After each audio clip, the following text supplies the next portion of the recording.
అప్పుల బాధలు వెంటాడుతున్నాయా? అయితే 6 JVR వారి జాతిరత్నాలు ధరించండి. నమస్తే, వెల్కమ్ టు మనం టీవీ. నేను యాంకర్ సిరి. ప్రస్తుతం మనతో పాటు ఉన్నారు వంటింటి చిట్కాల specialist ayurvedic doctor Chittibutla Madhusudan Sharma గారు. డాక్టర్ గారితో మాట్లాడదాం. డాక్టర్ గారు నమస్కారం. నమస్తే. ఎలా ఉన్నారు డాక్టర్ గారు? బాగున్నానమ్మా, మీరు ఎలా ఉన్నారమ్మా? నేను చాలా బాగున్నాను డాక్టర్ గారు. డాక్టర్ గారు, ఈ పులిపేర్లు కొంతమందికి అయితే మొహం మీద కూడా వచ్చేస్తూ ఉంటాయి. చాలా అక్వర్డ్గా ఫీల్ అవుతూ ఉంటారు. కొంతమందికి శరీరం మొత్తం వస్తూ ఉంటాయి. ఏదో ఒకటి చేసి తీసేసుకున్నా కూడా మళ్ళీ అదే ప్లేస్ లో రావడం చూస్తూ ఉంటాం మనము. అసలు దీనికి ఏదైనా మంచి చిట్కా ఉందా? అలా పోయినవి మళ్ళీ రాకుండా ఉండాలంటే కూడా ఏం చేయాలి? పులిపిల్ల సమస్య ఒక రకమైనటువంటి క్రిములు వస్తాయమ్మా. అంటే క్రిమి అంటే వైరస్ అనేటువంటి క్రిములు. సో ఈ వైరస్ అనేటువంటి క్రిమి వల్ల పులిపిల్ల సమస్య ఒకటి నుంచి ఒకరికి కూడా వచ్చేటువంటి అవకాశం ఉంటుంది. లేకపోతే దేహంలో కూడా ఒక ప్రాంతం నుంచి ఒక ప్రాంతం కూడా స్ప్రెడ్ అయ్యేదానికి అవకాశం ఉంటుందమ్మా. పులిపిల్లు తల నుంచి కాళ్ళ వరకు ఎక్కడైనా రావచ్చు. నువ్వు గింజ ప్రమాణం లేదా అంతకంటే తక్కువ ప్రమాణం నుంచి దాదాపు కుంకుడు గింజ ప్రమాణం వరకు కూడా పులిపిల్లు రావచ్చు. పులిపిల్లు సర్వసాధారణంగా నలుపు రంగు ఉండేటువంటి పరిస్థితి కొంతమందిలో ఉంటుంది. కొంతమందిలో నలుపు, అదేవిధంగా స్నఫ్ కలరు, నలుపు స్నఫ్ కలరు ప్లస్ ఎరుపు కలిసినటువంటి రంగులో కొంతమందికి ఉంటాయి. కొంతమందికి గోధుమ రంగు నలుపు కలిసినటువంటి వర్ణంలో పులిపిల్లు ఉంటాయి. సో ఈ విధంగా పులిపిల్లు రకరకాల కలర్లు కూడా ఉంటాయమ్మా. జనరల్గా 99% వరకు కూడా పులిపిల్లు ఎలాంటి హాని కలగజేయవు.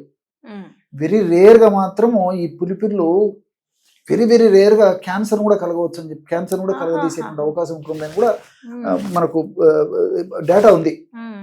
ఈ జనరల్ 99.99% అయితే జనరల్ ఏముండదు. ఈ పులిపిల్ల వల్ల కొంచెం అసౌకర్యంగా, చిన్న చిన్న పులిపిల్ల అయితే అసౌకర్యం ఉండదు, కానీ ఒక స్థాయిలో ఉన్నటువంటి పులిపిల్ల వల్ల కాస్త అసౌకర్యంగా ఉంటుంది.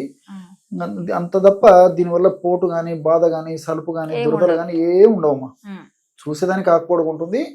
కొద్దిగా స్థాయిలో పెరిగినటువంటి పులిపిల్ల అయితే కొద్దిగా అసౌకర్యంగా, సమ్ డిస్కంఫర్ట్గా ఉంటుంది అనమాట. చాలా మంది ఏం చేస్తారంటే మాట్లాడుతుంటున్నాం, ఏదైనా పని చేసుకుంటున్నాం, లేకపోతే ఇంకొక వ్యాపకం పెట్టుకున్నాం, ముఖ్యంగా అందేటువంటి వాటి మీద గిల్లుతుంటారమ్మా. అది కొద్దిగా కట్ అయిపోతుంది, బ్లడ్ వస్తుంటుంది, లేకపోతే సమ్ సీరం ఏదో చెడు ఇది వస్తుంటుంది. అది ఇంకొకరికి తగిలినా, లేకపోతే వాళ్ళకే వేరే భాగంలో చర్మాన్ని తగిలినా వైరస్ అని చెప్పాను కదా, ఆ వైరస్ మళ్ళీ ఇతరులు కూడా స్ప్రెడ్ అయ్యి ఆ భాగానికి, ఇతర చర్మ భాగానికి స్ప్రెడ్ కావచ్చు. ఇతరులకు ఇది టచ్ అవుతే వాళ్ళకు కూడా వచ్చేదానికి అవకాశం ఉంటుంటుంది అనమాట. ఇది జనరల్గా కొంతమందిలో కొన్ని భాగాలకే పరిమితం అయితే, కొంతమందిలో ఎక్కువ శాతం మంది ఎక్కువ భాగానికి కూడా వస్తుంటుంది. ముఖం మీద రావచ్చు, మెడ మీద రావచ్చు, కాళ్ళు చేతుల మీద రావచ్చు, వీపు మీద రావచ్చు, కాళ్ళ మీద రావచ్చు, ఎక్కడైనా రావచ్చుమా. దీనికి ఒక ప్లేస్ అంటూ లేదు, చర్మం మీద ఎక్కడైనా వస్తూ ఉంటుంది. వ్యాధి నిరోధక శక్తి తక్కువగా ఉన్నటువంటి వాళ్ళలో సర్వసాధారణంగా ఈ పులిపిల్లు వస్తూ ఉంటాయి. ఒక పట్టాన తగ్గకుండా కూడా ఉంటాయి. అదేవిధంగా ఓవర్గా వెయిట్ ఉన్నటువంటి వాళ్ళలో ఈ పులిపిల్లు ఎక్కువగా వచ్చేటువంటి అవకాశం ఉంటుంటుంది.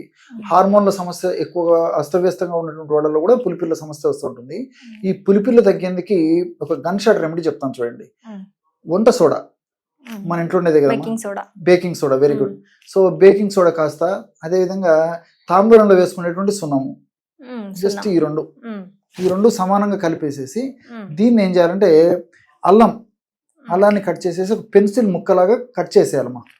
చేస్తే కొన ఉంటుంది కదా, టిప్పు, ఆ టిప్పుని ఇందులో ముంచేసేసి 2 పదార్థాలు కలిపిన పొడిలో ముంచేసేసి పులిపిరి ఎక్కడుందో ఆ పులిపిరి భాగం బాగా రబ్ చేసేయాలి. అల్లంతో పెట్టాలి. అల్లంతో తీసుకొని అల్లంతో రుద్దితే అల్లంలో ఉన్న రసం కూడా మళ్ళీ అందులో మిక్స్ అయిపోతుంది. సో పులిపిరి పండు రుద్దేసేయాలమ్మా. జనరల్ గా ఒక్కసారి అప్లై చేసేసరికి చిన్న చిన్న పులిపిలు చాలా వరకు ఎక్కువ శాతం మందిలో పోతాయమ్మా. చిన్న జనరల్ గా మా చిన్న చిన్న పులిపిల్లని ఒక్కసారికి తగ్గిపోతాయి. పూసిన తర్వాత ఒక 1/2 నిమిషం సేపు చీము కుట్టినట్టు అనిపిస్తూ ఉంటుంది. తర్వాత ఏమో నల్లగా అయిపోయేసి మెత్తబడిపోయేసి ఊడిపోతాయమ్మా. కొంతమందిలో మాత్రం పులిపిల్లు ఎక్కువగా ఉన్నా, ఔషధం శక్తి తక్కువగా ఉన్నా, ఫ్రెష్ది ఔషధం లేదనుకోండి, సున్నం ఏదైనా పాతబడింది అనుకుంటే నిదానంగా పనిచేస్తుంది. సున్నం ఫ్రెష్ది అయిపోయి నేను చెప్పినటువంటి పద్ధతిలో వాడితే తొందరగా పనిచేస్తుంది. అది కూడా చిన్నది పులిపిరి అయితే. పులిపిరి కొంచెం పెద్దగా ఉన్నటువంటి పరిస్థితి అయితే మాత్రం 2 సార్లు 3 సార్లు అప్లై చేయాల్సి వస్తుంది.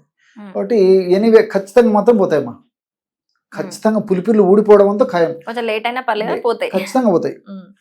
కొంతమందికి 1 రోజులు పోతాయి, కొంతమందికి 3 రోజులు, 4 రోజులు, 5 రోజులు, మాక్సిమం 5-6 రోజుల్లో ఖచ్చితంగా మెత్తబడిపోతాయి, నల్లబడిపోతాయి, ఊడిపోతాయి. ఊడిపోయిన తర్వాత ఏదైనా అవసరమైతే అది ఏదైనా కొంచెం గాయం మాదిరి ఏదైనా అనిపించట్లయితే స్వచ్ఛమైన తేనె అప్లై చేసినా, లేకపోతే కాస్త పసుపులో కొబ్బరి నూనె కలిపేసి అప్లై చేసేసిన ఆ గాయం కూడా పోతుందమ్మా. ఈ విధంగా చేయడం వల్ల మంచి రిజల్ట్ వస్తుంది. ఇంకోటి ఏంటంటే ఇక్కడ గమనించాల్సింది, ఈ కంటి చుట్టూ పులిపిర్లు ఏదైనా ఉన్నట్లయితే మాత్రము ఈ ప్రయోగాలు చేయకూడదమ్మా. అంటే సున్నం ఇలాంటివి కంటపడితే ఏదైనా ప్రమాదకరంగా పరిణమించేటువంటి అవకాశం ఉంటుంది. కాబట్టి వైద్యుల సలహా లేకుండా మరి కంటి చుట్టూ ఇట్లా పులిపిర్లు ఉన్నప్పుడు మాత్రం ఇలాంటి ప్రయోగాలు చేయడం మంచిది.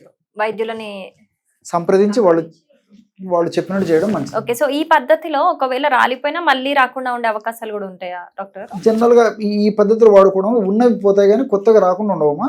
ఇంతకుముందే నేను చెప్పినట్టు రకరకాల కారణాల వల్ల ఈ యొక్క సమస్య కలుగుతుంది. కాబట్టి ఉన్నవి అయితే తగ్గిపోతాయి. ఓకే, మంచి చిట్కా చెప్పారు డాక్టర్ గారు. Thank you. ఓకే.